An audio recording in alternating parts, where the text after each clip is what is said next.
Hello, beautiful artisans. Happy Friday.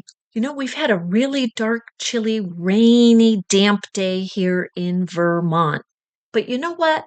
We are at the end of November, and we are getting snow over the weekend, and usually, Vermont, just like New England, is considered quite chilly during November.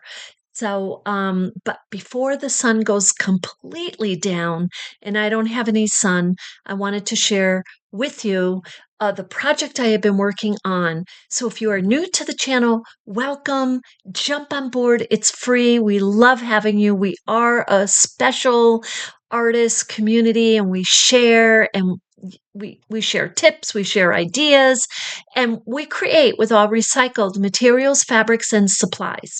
And that is our way to give the earth a little hug. And if you're coming back, thank you so much for coming back. I enjoy your comments, your suggestions, your ideas, all of it. So with that, um, as you know, the last project we did, we were working on a scrap fabric yo-yo quilt. It came out beautiful, and it has no backing. So that was the big part of the piece we were really looking at, since it was the first time creating with such a staggering layering effect to create an abstract floral garden and buds. It was much more intricate and detailed than the other yo-yo quilts that we just kind of put in rows and then just did another few rows of the smaller yo-yos. And we had a backing. So it was very different. It came out beautiful. So thank you so much for being with me on that project. Now, this project we're finishing up, and I want to share with you. This is a Boro-Sashiko inspired hat.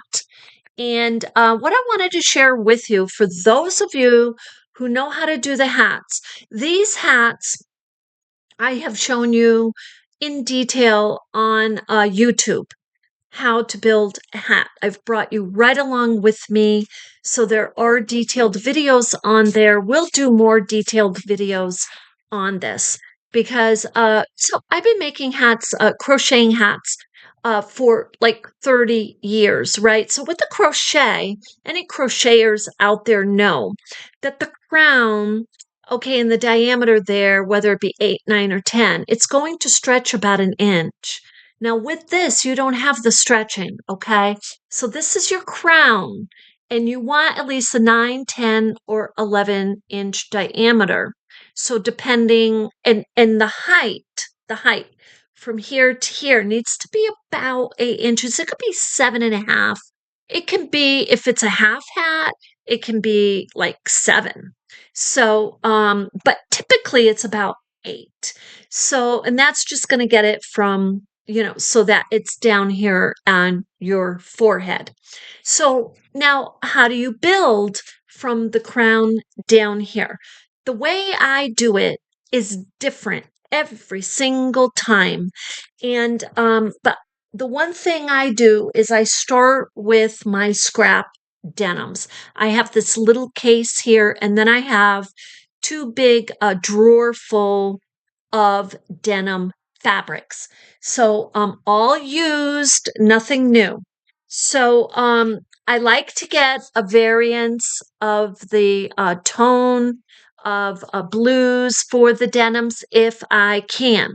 So with that, I first get my designs in order. And if it's an independent design like this, and what I mean by that is a design that was made separate, completely separate from the piece, and but with stacking fabrics. Some of these pieces I've made on the hat, like this one right here. These are pieces, little pieces. This is a piece of denim, a couple little pieces of fabric. This is twine. And I have worked with twine for many years. What it's going to do is it's going to fray a little bit over time. It might swell a little bit too, but if you stitch it down really, really well, it's going to remain intact. So now the fraying is an intricate part of the Boro-Sashiko design. That just is. If you don't want fraying and you fold every single piece, and then now you're moving away a little bit away from your Boro. But you can certainly do it that way because look, this is a design that is a very concrete form. It's a dragonfly. So there's no a boro going on there. I stitched it on. There is some Sashiko stitching because you can see the visible stitching. So now with that, this hat is um, this is a large, this is like 22, 23-inch diameter. And this is what I'm going to use for the lining. So this is, I have to iron this and cut it and then sew it in. But check this out.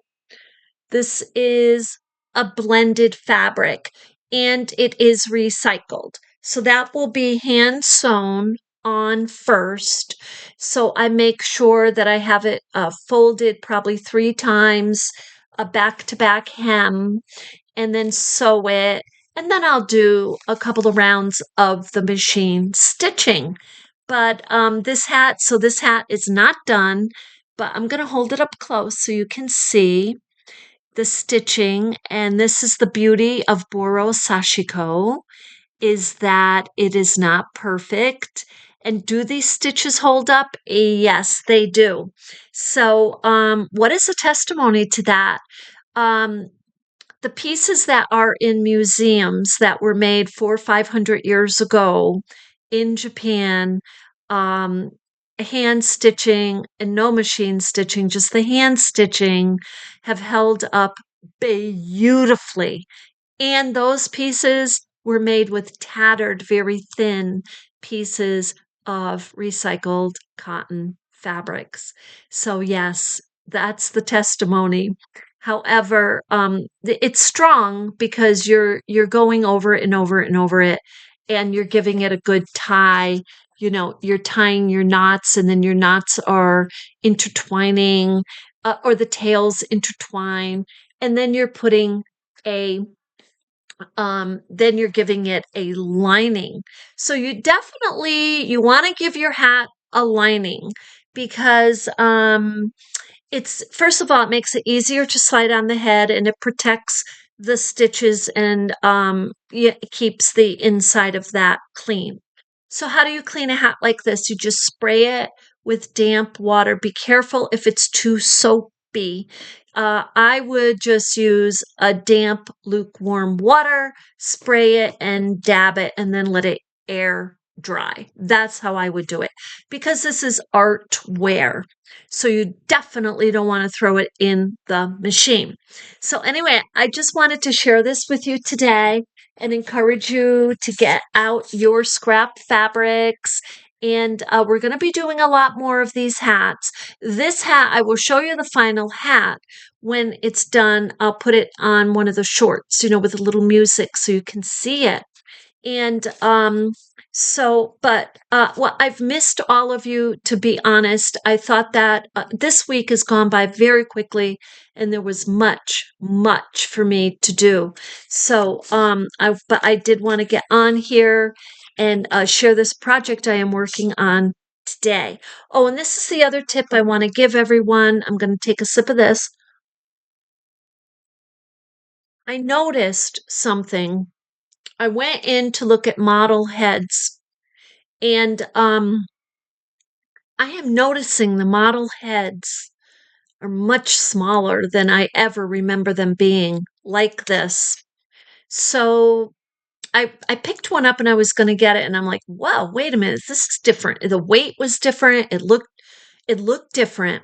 So I looked at the bottom, and it was not my typical 19-inch head.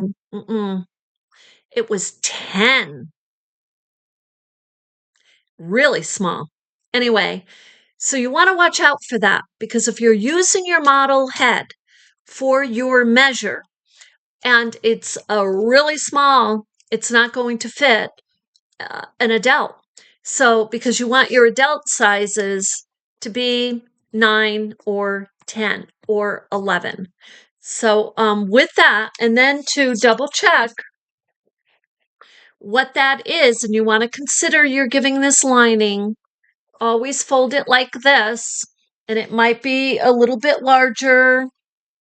And then when you put your lining in, you're going to be taking at least about 1/8 of an inch.